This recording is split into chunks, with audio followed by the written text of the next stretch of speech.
Ladies and gentlemen, welcome to a new episode of Real Business Roundtable. Today we're going to do another speed strategy session. This is where people, team members here are going to randomly, I don't know what industries they are, they're going to tell me an industry and I'm going to, within a short period of time, I'm going to talk about how you can decommoditize yourself, compete, and dominate within any industry by making yourself so unique it makes your competition irrelevant. Pillowcases. Okay, so you first start out by outsourcing, or you research the materials in pillows. You find out what are people typically allergic to. How can you make it the most natural as possible? How can you provide the best comfort when it comes to sleep? Then you want to look at, okay, how does this pillow compare to other pillows or your idea for a pillow? And then you want to make sure that whatever you design for the pillow has to provide the best level of comfort, the best level of neck support. It has the most high quality organic, and this is a shopper like me. I care about the material, so make sure it's 100% cotton. Make sure it has 100%, maybe 100% cotton fill or some type of organic material that's not gonna like degrade. So then you want to look at, okay, in the pillow industry, what's not being done? So let's think about this for a minute. You got people who are focusing on the materials. You got people who are focusing on the comfort. What about how long the pillow lasts? How long does it start to wear away? So you can kind of say, okay, are you tired of replacing your pillow every 2 years? This pillow is guaranteed to last you 10 years, and it will provide you the highest level of comfort. It can easily be fluffed up. It can easily be washed, something like that. So a long-lasting, comfortable, organic pillow that provides value by lasting long, because pillows will kind of get scuzzy after a while. I mean, instead of like, you could just like find like a pillow filling of some sort, like something to fill the pillow with that isn't. Yeah. Like look at like Purple and like all these. First it was Tempur-Pedic, the memory foam. Exactly. And then they chopped it up and then they made it into little memory foam squares and they put that in the pillow and that then waffle. Like and now they're making that like almost rubbery type of material. Like there's like just the reason why these companies are doing so well is because they just find something different and then they sell it. And when you sit on a Purple mattress compared to a regular mattress, it is the most eventful experience you'll ever feel. It's like, versus when you go on a regular mattress, it's like, but when you go on a Purple mattress, it's got this like waffly, it's eventful. We can just leave it at that. Phone cases. Okay. Phone cases is interesting. So there is a company that has done a very good job, and it's because of their marketing, because of the way that they market their product. Phone cases, there's a company out there that does a very good job marketing their product. It's called Mouse, M-O-U-S. Have you ever seen them? No. So literally their product is amazing. And that's obviously helps them out a lot. But what they do is they take like the phone, they take the new phone that's coming out and they put it in a mouse case. And then they drop it like 3 stories out of a building and it's totally fine. Mm-hmm. And they do it like all around the world. They do it at different places. And that's like the biggest piece of a phone case. It came from protecting your phone. Yep. And so they came out with this product, kind of like OtterBox. OtterBox has always been massively popular, and especially in outdoors type of stuff. It's very strong. It makes it waterproof and all that. But the mouse case, of course I don't use it, but the mouse iPhone case or whatever phone case, it is like the highest, what they show is like the highest level of protection for your phone in a very sleek, very well-designed design. Mm-hmm. And I think it's interesting we can't pull it up right now, but their commercials are really good. Their videos are amazing. They drop it all over the place. It's kind of like almost like a Dude Perfect kind of vibe where they do like trick shots, but not trick shots, where they like have people react to this phone dropping from 2, 3, 4 stories out of a building and it's still fine. So it's durable. It's extremely durable. So that's one thing that I think of when you say phone case industry. Here's what we do. You create a phone case company.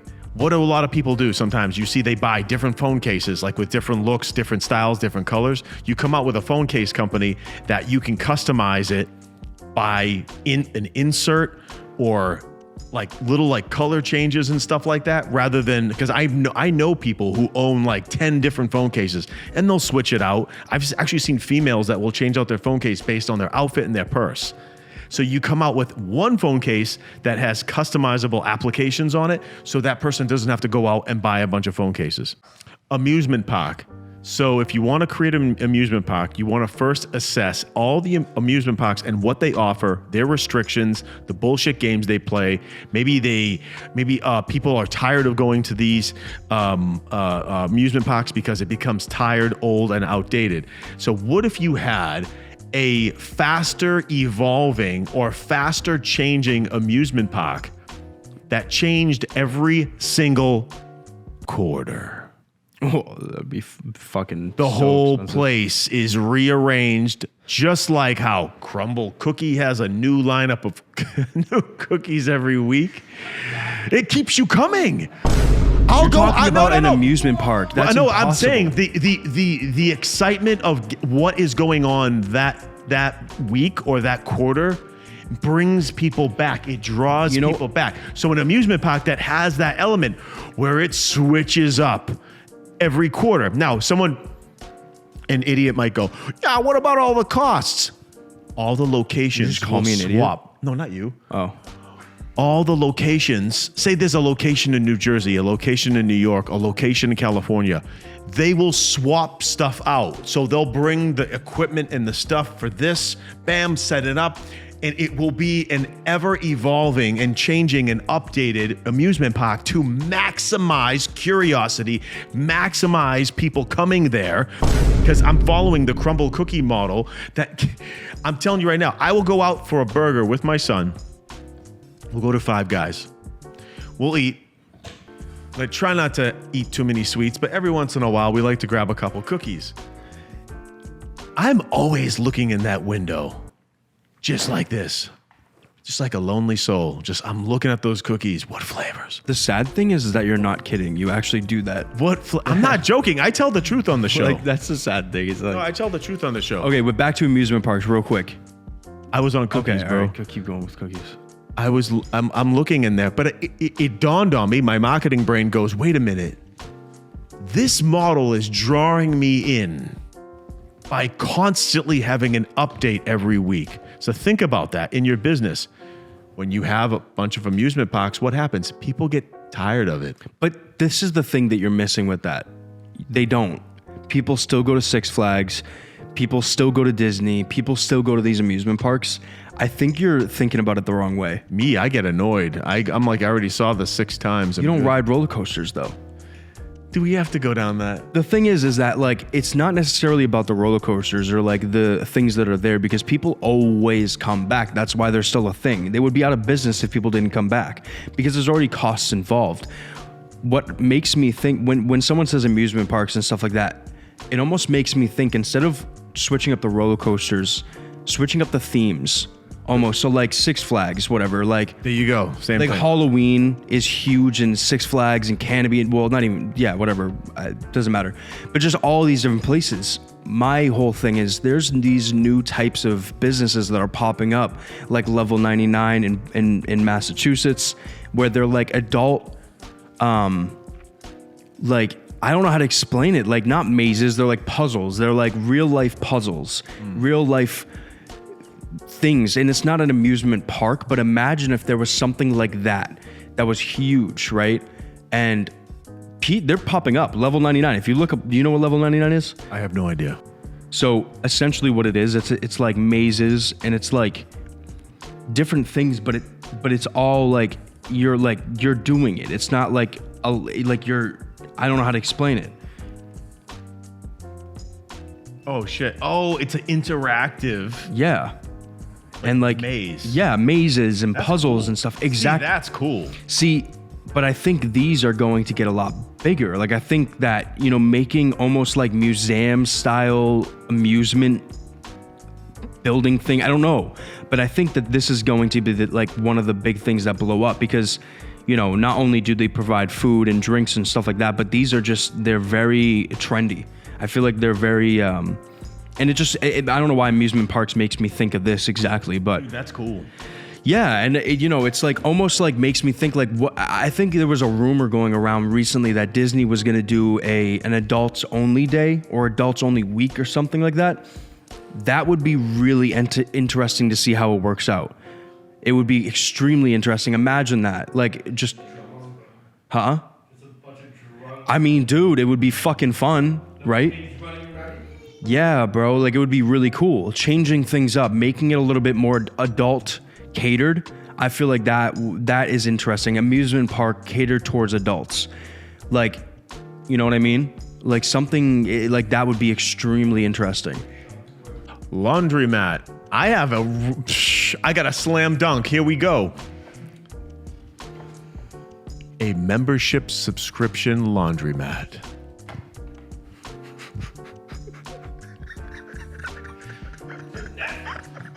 Some people will use it, some people won't. Some people might be too busy to go. That's a thing. Like, it is? Yes. A membership? Yes. What do you mean? Yeah, obviously, you just took a laundromat and a membership. A membership laundromat? Show me one. In my head, I'm thinking a mobile laundromat. Imagine there's like a bus-sized truck that just drives around. Obviously, it would be fucking That's good. impossible to That's do. a good idea. But like, imagine a mobile one. Like, Does that exist? I don't know about membership that, man. programs. I've never heard. Hold on. Subscription-based laundromat. Dude, yes, they're a big thing in like New York and Miami and all those big cities. Ladies and gentlemen, I apologize to the audience. He thought he was so good. He was like, hey. I am still thinking innovation. No. I didn't know about it, but off the top of my head, boom, it's a proven concept. It's being used. Okay. No, imagine. All right. Hey, imagine. I'm doing this off the fly. This is not fucking scripted. I'm doing it with you, bro. Imagine there was a mobile laundromat. I don't know how the logistics would be easy, but like having like the washing machine in a fucking truck would be hard. But trucks carry that type of shit, so I feel like it could happen. But that would be really interesting. Mm-hmm. A mobile one. Imagine like almost like a van, and they pick up your stuff. They pick it up. They do their rounds. I guess they could just have a location. Yes, they put your shit in the washing machine, hit go, and they're like, all right, we'll be back in 20 minutes. And they go do their other pickups. And then within a schedule, they do the drop-offs. Yeah, it would be really interesting. You put it in the dryer, and then they do the drop-offs and the pickups, and they just go around the neighborhood. Or there could be a thing where there's like a route where people put the bag out, you go pick up in that neighborhood, you wash, and then you drop off.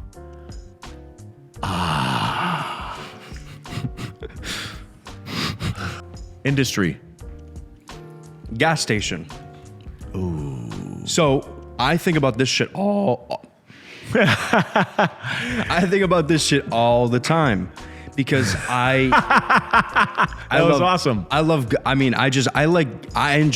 low-key enjoy going to gas stations, right? I don't know why, but I just like, it's late at night. You gotta zoom in on my face real quick. It's late at night, take the whip down to the gas station. Did you say you like going to on gas a stations? nice, not during the day, but like at night, you go to the convenience store.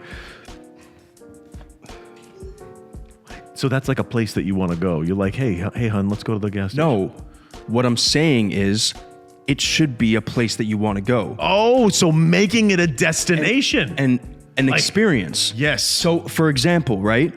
Like, people go, like, I don't know. Like, so for example, I've been noticing different businesses like car washes, hold on to that thought, of like car washes. They've been changing up the game. They've been innovating. They've been, making it more of an experience, which is fantastic. And that's exactly what it should be. Everything should be an experience, especially in like service, like gas stations, stuff like that. Right now, we're used to like the 7-Eleven, Cumbies, stuff like that. Yeah. What if there was a way to make that more of an experience? For example, I don't know, like I don't even know if there's examples out there, but I could come up with something and it could like turn it into a legit experience. There's people do like meet up at gas stations to show off their cars, to go and grab snacks. There's so many different things that it can be catered to and experienced that it could be very, very successful. Turn it into a hangout, which would ultimately drive sales. I have come up with an idea kind of like that. I was in my mind, I'm a scat man. Dude, I'll sit there and just nerd out and think of just different unique business concepts. So I'm a car guy. I love muscle cars. I love lowriders. I love exotics, Ferraris, Lambos. I love, even some hot rods I can appreciate. Just any kind of muscle car. BMWs. But check it out. I would brainstorm something like this that you're talking about. That's kind of a hangout, because car guys would always meet in like a parking lot somewhere and gas station, show off cars. I was thinking of this this dope idea where you called it the pit stop, and it was literally like maybe like a hamburger place, maybe like a taco place or something to get decent food right here. Mm-hmm. Gas station with like snacks, sodas, all that shit right there. Maybe with like a Dunks or a Starbucks or some kind of coffee. And then there was like an area over here where people could get their car washed. Mm-hmm. And then there was like an area over here where people were welcome to hang out. People were welcome to hang out, show off each other's cars, and spend time there. But what ultimately, from a business standpoint, what would happen is they would fill their tank. They would get a bite to eat. Clean their car. Yeah, they would clean their car. Take photos.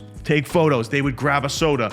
They would end up spending money at this place called the Pit Stop, but it wasn't your average gas station. That's exactly what I'm saying. It was like a car guy's dream. I don't know why I'm thinking in my head, like I have this idea in my head that I'm thinking and I can't, like whatever, I'm just going to throw it out there. This is my notebook of fucking ideas, and I just write shit down in there all the time. And when I think about innovating a gas station, for some reason I think of that, like having more things there. It's kind of like an open area where you can do all that stuff, but some sort of kiosk for gas. Like, I wonder how that would work. Like, someone does it for you, obviously. Like, you're not getting out of your car. Someone does it, but some sort of kiosk. Like, I don't know how it would work.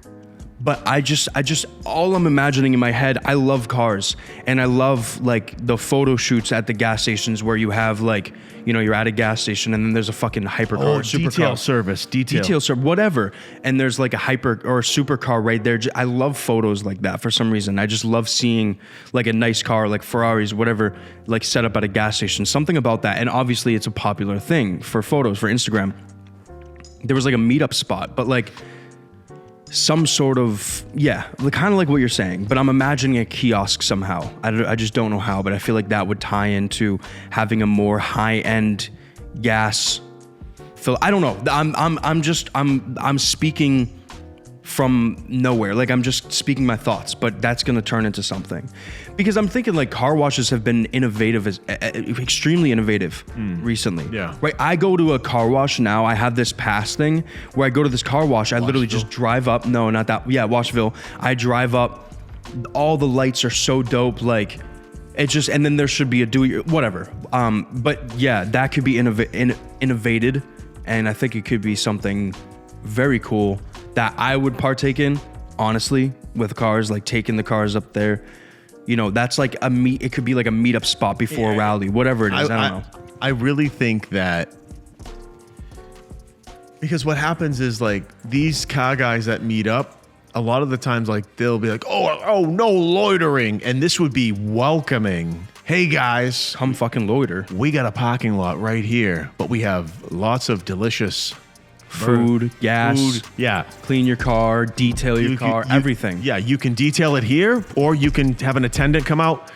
Hey, Joe, can you detail this while I shoot the shit with my buddies? Yeah, sure thing. And he's fucking dope. That would be so dope. Thank you so much for joining us today on Real Business Roundtable. We hope you enjoyed today's episode. Please like, subscribe, turn on post notifications so you get notified every single time we post a new episode. Peace out.